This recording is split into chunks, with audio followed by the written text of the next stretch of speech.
A Páscoa começou com uma ordem de Deus para o principado do lugar, para o reino do lugar, para aquele que oprimia o povo, para aquele que estava ali acorrentando, travando aquele povo, aquelas pessoas.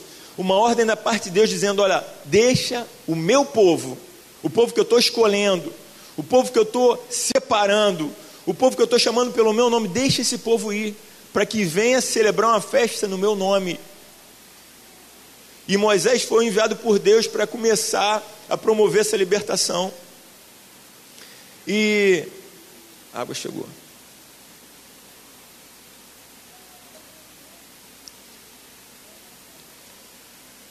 Isso está em Êxodo 5, versículo 1. Se você quiser anotar depois para ler toda a história. Mas foi exatamente a hora que Moisés chegou diante de Faraó e deu a mensagem que Deus tinha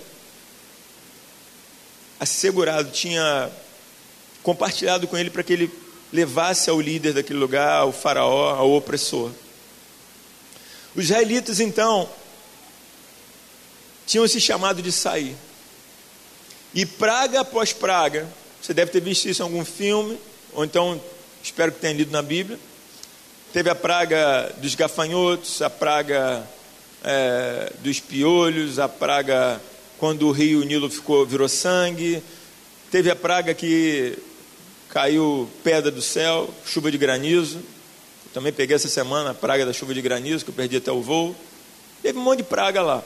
Mas a Bíblia fala que Deus endureceu o coração de Faraó para que ele mostrasse todo o seu poder, a força, para que todo o povo entendesse que a mão de Deus estava fazendo algo novo naquele lugar.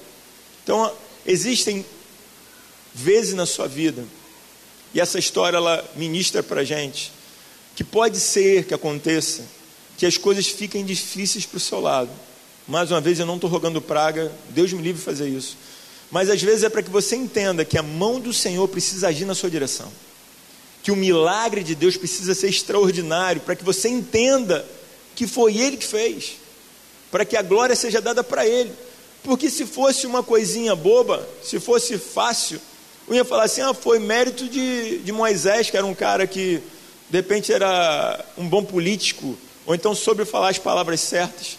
Mas muito pelo contrário, a resistência foi tremenda, foi brutal, foi muita resistência para que houvesse aquela libertação, para que aquela vitória acontecesse. Precisou que os milagres sobrenaturais da parte de Deus acontecessem.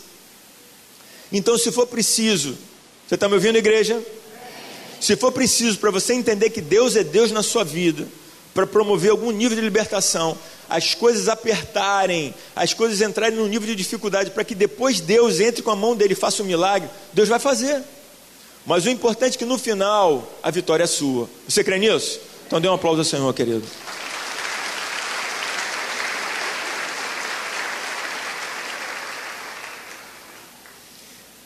Quando chegou na última praga, que era o momento da libertação, onde o Faraó não ia aguentar mais, onde Deus ia dar um basta naquela situação para que o povo fosse completamente liberto, a praga era que viria o anjo da morte, passaria sobre todo o Egito e mataria todos os primogênitos, exceto aqueles que tivessem a marca do sangue do cordeiro no umbral das casas. E quando Deus falou sobre Páscoa, eu vou ler exatamente o que significa Páscoa, ok? Deus ordenou que cada família matasse um cordeiro sem defeito de 1 ano, pegasse o sangue do cordeiro, passasse na verga das casas e naquela noite fizesse o cordeiro assado, nem cru nem cozido, e eles comeriam aquele cordeiro assado com ervas amargas e com pães sem fermento, ou pães ázimos, como você queira, sem fermento. E no fim está dizendo assim: esta é a Páscoa do Senhor. Engraçado que na minha Bíblia não tinha nem coelho nem ovo de chocolate. Tinha cordeiro, tinha erva amarga e tinha pão sem fermento. E cada um desses elementos tem uma revelação que eu nem vou falar aqui hoje, que dá uma pregação inteira, mas eu quero dizer que essa era a Páscoa do Senhor. E a Bíblia fala que naquela noite o anjo do Senhor, para promover a libertação de um povo, passou sobre todo o território do Egito. A casa que tinha a marca do sangue, ele passava por cima, ele passava sobre, pulava aquela casa e poupava aquela casa. E a palavra Páscoa, ou Pessá, quer dizer pular além, passar por cima, poupar aquela pessoa. A Páscoa quer dizer o seguinte, querido, se você tem o sangue do Cordeiro da sua vida, o que para o mundo vai ser morte, que para o mundo é uma sentença negativa, uma sentença de morte, para você vai ser livramento do Senhor, para você vai ser o dia da sua vitória, o dia da sua libertação. Você está entendendo o que é Páscoa? Você está entendendo o que estão querendo roubar da gente? Porque se você tem a marca do Cordeiro, e a Páscoa no passado, na época de Moisés, era uma sombra do que viria nos tempos futuros. Porque quando Jesus veio para ser batizado por João Batista falou: eis o Cordeiro de Deus, que tira o pecado do mundo. Porque se na época era um cordeiro de um ano sem defeito, para toda a humanidade era o Filho de Deus, o Cordeiro Santo sem defeito, morrendo por todos. Então quando a gente fala: Senhor, me cobre com teu sangue, que vem a marca do sangue do Senhor sobre a minha vida, quer dizer que eu estou coberto com o sangue do Senhor. Então eu estou vivendo Páscoa. Toda vez que eu celebro a Santa Ceia, toda vez que a gente está aqui celebrando a Santa Ceia em memória dele, sempre para lembrar que o sangue dele sobre as nossas vidas, porque se lá na época de Moisés ficava no umbral das casas, a Bíblia fala que nós hoje somos o tabernáculo do Senhor, a casa do Deus vivo. Então a marca do sangue está sobre nós. Então quando vem aquilo que é morte para alguns, que é assolação, que é desespero, para nós é livramento do Senhor. Amém? Quem tem o sangue do Cordeiro sobre a sua vida? Eu quero dizer, querido, que o que para uns é desespero, o que para uns é morte, é choro, é dor, para você vai ser livramento da parte de Deus. E todos verão, a Bíblia fala, todos verão a diferença daqueles que servem ao Senhor para aqueles que não servem ao Senhor. Isso é a Páscoa. Isso é o que estão tentando nos roubar. Isso é a verdade que estão transferindo e estão colocando uma mentira no lugar. Não propague essa mentira. A Bíblia fala: conhecereis a verdade, e a verdade vos libertará. Eu posso pegar esse versículo e inverter: conhecereis a mentira, e a mentira te aprisionará.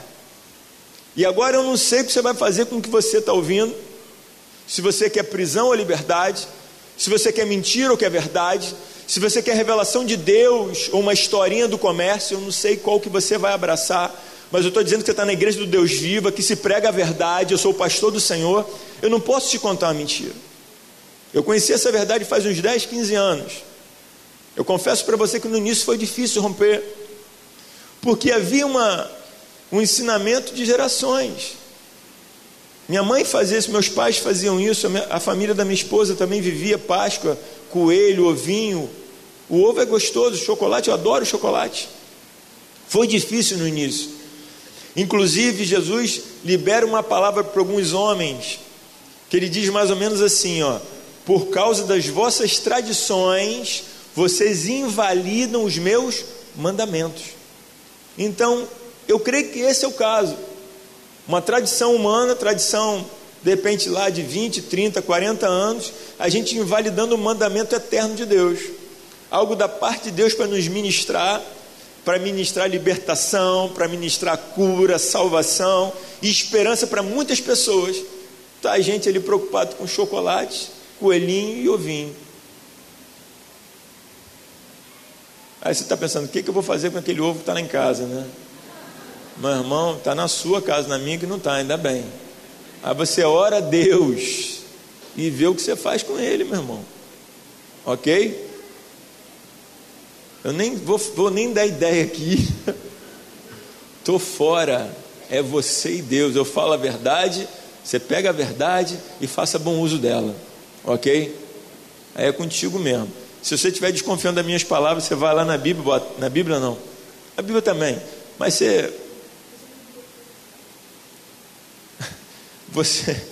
você vai lá na internet, bota a verdadeira Páscoa, não bota a mentirosa, não, bota a verdadeira Páscoa, dá um clique e lê, e você vai ver: poxa, o pastor estava falando a verdade.